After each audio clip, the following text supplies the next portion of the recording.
Anchorage, Alaska, KTUU.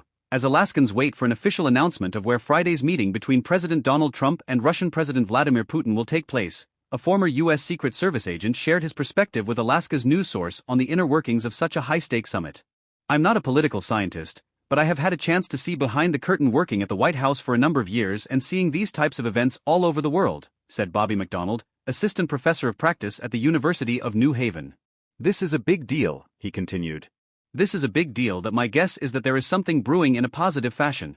Otherwise, this wouldn't be happening."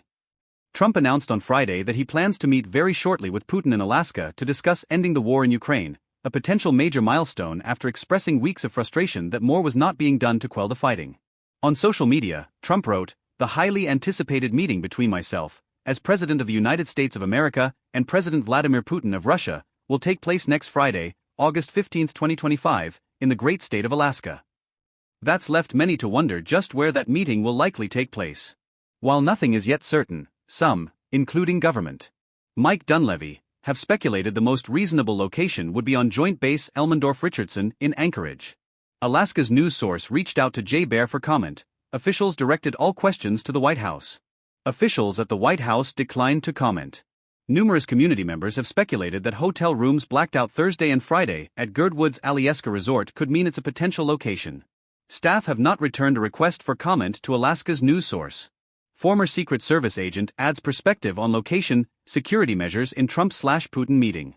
As a former operations supervisor in the U.S. Secret Service Academy in Beltsville, Maryland, McDonald is considered an expert in executive protection, intelligence, and event planning operations, as well as a leading authority for protective travel logistics and training. McDonald said while holding a meeting of this magnitude at a military base makes the most logical sense, he said keeping the location close to the chest is to be expected purely based on security purposes. "I think you're going to be looking for venues that can hold a number of people from each of the countries that could provide holding rooms, hotel rooms, areas where people can be fed," McDonald said. "That could be a local hotel or a larger hotel in Anchorage, or just outside a coliseum, any type of venue that you have that would be able to host an event.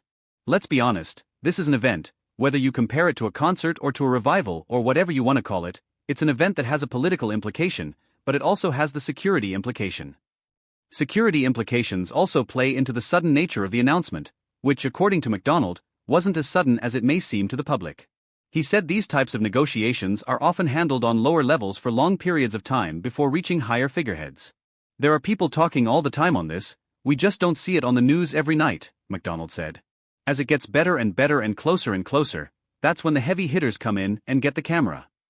As for why Alaska was chosen as a meeting place between the two powerful leaders, McDonald said it's likely a combination of a halfway meeting for all parties, as well as isolated enough to cut down on a circus-type atmosphere, while still providing all of the appropriate security measures and accommodations.